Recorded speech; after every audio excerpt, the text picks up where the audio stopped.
नमस्कार, जोहार भारत मित्र देख रहे हैं आप। मेरा नाम अभिषेक भारती है। टाटा एक ऐसी कंपनी जिसके नाम के साथ भारत जुड़ा हुआ है। भाई, रतन टाटा का जब निधन हुआ तो पूरे देश में शोक की लहर जुड़ गई।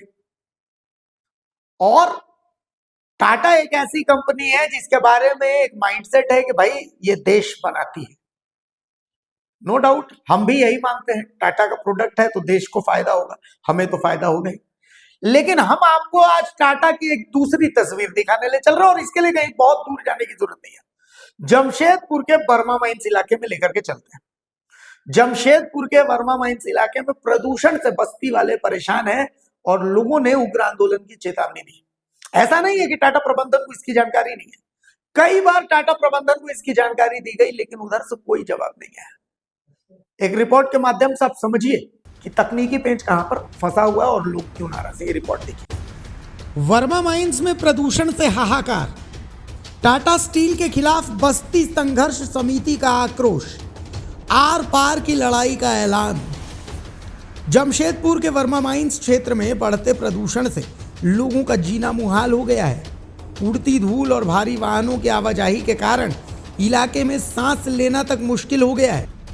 स्थानीय लोगों में सांस संबंधी बीमारियां सहित अन्य स्वास्थ्य समस्याएं तेजी से बढ़ रही हैं। स्थानीय निवासियों के अनुसार दुर्गा पूजा मैदान में अव्यवस्थित पार्किंग के कारण लगातार मिट्टी का डस्ट उड़ रहा है। इसके अलावे बड़ी बड़ी गाड़ियों की आवाजाही से सड़क पर जाम की स्थिति बनी रहती है, जिससे आम लोगों को आने जाने में भारी परेशानी का सामना करना पड़ रहा है। इस गंभीर समस्या को लेकर बस्ती संघर्ष समिति ने कई बार टाटा कंपनी और संबंधित अधिकारियों को चिट्ठी लिखकर उन्हें अवगत कराया, लेकिन अब तक कोई ठोस कदम नहीं उठाया गया। दुर्गा पूजा मैदान से जुड़े इस मुद्दे पर कंपनी की ओर से अब तक कोई स्पष्ट जवाब नहीं दिया जाता। सोमवार को बस्ती संघर्ष समिति के सदस्यों ने वर्मा माइंस स्थित दुर्गा पूजा मैदान पहुंचकर टाटा स्टील के खिलाफ विरोध प्रदर्शन किया और चेतावनी दी। फिर से एक बार जिसको की टीम पहुंची है, जिसको की टीम रोज आती है, उनको ये पता होना चाहिए कि उनका लीज का नवीनीकरण खत्म हो गया है। लीज नवीनीकरण होगा तभी उनका लीज होगा। खैर उनका होगा ही, हम लोग जानते हैं। हम लोग का एक ही मान है कि भैया इस मैदान को आप कंक्रीट से बनाइए या पेवर ब्लॉक बिछा दीजिए। आप बैकिंग प्लांट में जाके देखिए, वो भी आपका पार्किंग है। वहाँ इतना लगभग 1 फुट तक धूल है और गाड़ियाँ निकलती है, धूले धूल करके जीना आराम किया। बगल के मोना रोड में एक पार्किंग आप खोल दिए टिस्को, वहाँ जाके भी दिखाए मीडिया वालों को, देखिए कितना धूल धक्कर उड़ रहा है। पूरा जमीन कोई पक्का नहीं है। वो 12 फ्लैट जो है वहाँ आप अच्छा बनाइएगा और यहाँ खराब बनाइएगा। और गाड़ियाँ एक गोल चक्कर छोटी सी है, चारों तरफ गाड़ियाँ, जीना दुश्वार है। जाके देखिए अभी सड़क जाम है और रोड पर धूले धूल उड़ रहा है। लोग नाक बांध के आंख बांध के जा रहे हैं, किसी का आंख जल रहा है, किसी का खांसी हो रहा है, लोग बीमार पड़ रहे हैं और कोई देखने वाला नहीं है। बगल में नोवोको कंपनी की गाड़ी आकर के यहाँ पुंज कंपनी में वो भी दिखा है। वहाँ एक और पार्किंग में 6 पार्किंग और दुर्गा पूजा मैदान खुल जाएगा तो यहाँ 6 पार्किंग हो जाएगा। मेरा ये कहना है कि 6 पार्किंग की जब धूल उड़ेगी तो क्या होगा शहर की स्थिति और वर्मा माइंस की स्थिति। ये केवल वर्मा माइंस की समस्या नहीं है, ये साक्षी हो, सीताराम डेरा हो, चाहे सितगोरा का क्षेत्र हो, बारीडी हो या टेलको हो, बिरसा नगर हो, गोविंदपुर हो, वर्मा माइंस हो, तमाम लोग स्टेशन आते हैं या अपने बच्चों को छोड़ने जाते हैं या ड्यूटी आते हैं।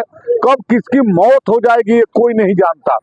मैं इतने दिनों से चिल्ला रहा हूँ, कोई सरकार के तरफ से, प्रशासन के तरफ से कोई सिक्योरिटी नहीं। लेकिन आप घूम के दिखाइए, जिसको के गुंडा पार्टी के साथ 50 गो सिपाही को दे दिया है।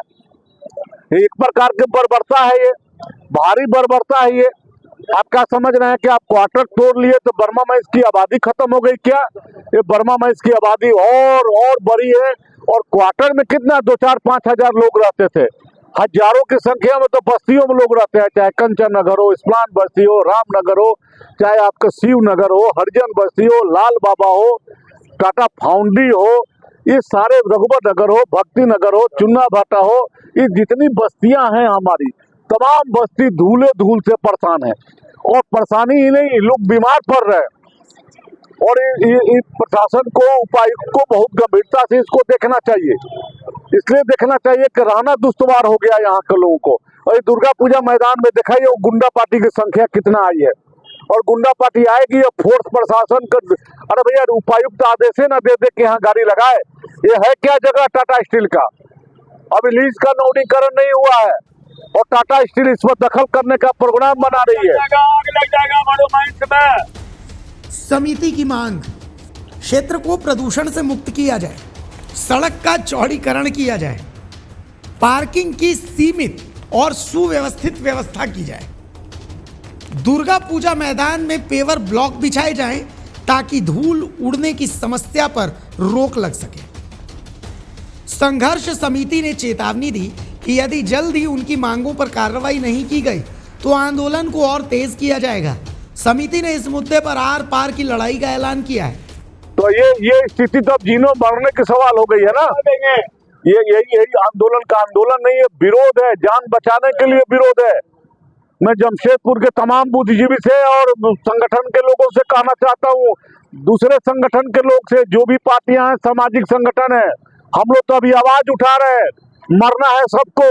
जब टाटा स्टील यहाँ से प्लांट बंद कर रही है तो इतना भूखंड उसको क्या होगा? टाटा कंपनी को क्वार्टर खाली करा दिया बर्मा माइंस का, उसमें गाड़ियां लगाओ ना, अपना अपना गोदाम खोलो, उसमें काहे के लिए क्वार्टर तोड़ा है? एक तो नेचर का जमीन आपने बदल दिया है, आप नेचर का जमीन दिया गया था, कंपनी का क्वार्टर आप कंपनी के एम्प्लॉय के लिए है और कंपनी का क्वार्टर में आप प्लांट लगा रहे हैं। ये भी जांच का विषय है, ये भी मामला उठेंगे। इससे पहले जिला उपायुक्त को भी ज्ञापन सौंपा गया था, तो उपायुक्त महोदय ने कहा कि नहीं ऐसी कुछ भी बात नहीं है, और एसडीओ साहब ने भी कहा कि नहीं ऐसा कुछ भी बात नहीं है। फिर भी ये 10 को 50 को गुंडा पार्टी आता है बेलोरो गाड़ी से, किसी को डरा के धमका के चल जाता है। मैं देखना चाहता हूँ कि कितना गुंडा पार्टी, टाटा स्टील के गुंडा पार्टी में कितना डंडा है। मैं बर्मा मंच में दिखा दूंगा कितना डंडा रखते हो तुम। यहाँ भी लोग, यहाँ के लोग भी बिना डंडे का नहीं है। मेरा एक कहना है शहर के सभी लोगों से, अरे भैया कब तक सोए रहेंगे आप? ये समस्या केवल बर्मा माइंस का नहीं है, आपके परिवार के लोग भी स्टेशन आता है, आपका परिवार के लोग भी स्कूल जाता है, आपका परिवार के लोग भी रोड पर विचरण करता है। ये तमाम हजारों गाड़ियां का जो तूफान मचा है 6 महीना से हुआ है, इसके पहले उनके पार्किंग में गाड़ी रहती थी, सिस्टम में काम होता था। और टाटा के एक अधिकारी है बहुत लैंड डिपार्ट के, सब उनके चलते हो रहा। वो झूठा बहुत है, बहुत झूठ बोलता है, कहता कुछ और है, करता कुछ और है। उसको तो लाखों रुपया पेमेंट मिल रहा है, हमारी करोड़ों की जान जा रही है, लोगों को, गरीबों का जान जा रहा है, लोग कुचले जा रहे हैं, मरे जा रहे हैं। ये नहीं चलेगा, ये भेदभाव नहीं चलेगा, उग्रवाद का रूप ले लेगा बर्मा माइंस। ऐसी संभावना जताई जा रही है कि बड़ी सब लोग उठ के आने वाले हैं। देख लिए मैदान में संख्या कितनी बढ़ गई, अभी सुनते सुनते बढ़ गया है। लोग जीना हराम हो गया लोगों का, और जो लोग बैठ करके घरों में देख रहे हैं, आराम से मजा कर रहे हैं, कल उनके साथ भी होगा, कल उनके साथ भी होगा। बारीडी के क्वार्टर तोड़ रहे हैं आप, तेलको का क्वार्टर टूट रहा, बर्मा माइंस का क्वार्टर तोड़ दिया। अब जमीन लेके क्या करेंगे? जब सारा प्लांट आपको उड़ीसा में लगाना है तो बर्मा माइंस और जमशेदपुर में क्या करेंगे आप? बंद ही कर दीजिए या प्लांट चलाइए। पहले कैसे चलता था? अभी 6 महीना से ये सारी स्थितियां 2-4 ऑफिसर के चलते हुआ है। ये लोग टेबल पर बैठ के सारा सिस्टम बनाता है, जमीन पर उतर के कोई काम नहीं। थोड़ा सा 2 टैंकर पानी गिरा दिया 2-4 दिन में और सब समझ गए प्रदूषण। मतलब हम लोग बच्चे हैं, बुद्धू हैं, और टाटा स्टील के ऑफिसर बहुत चालाक हो गए। यही सब सारी स्थितियां कायम मिली है। धन्यवाद। यूं तो टाटा स्टील को एक ऐसी कंपनी माना जाता है जो भारत की अपनी कंपनी है, जो पैसे बनाने के साथ साथ देश भी बनाती है। पर वर्मा माइंस में टाटा स्टील की साख को बट्टा लगता नजर आ रहा है। जमशेदपुर से द भारत मित्र के लिए वरुण कुमार की रिपोर्ट।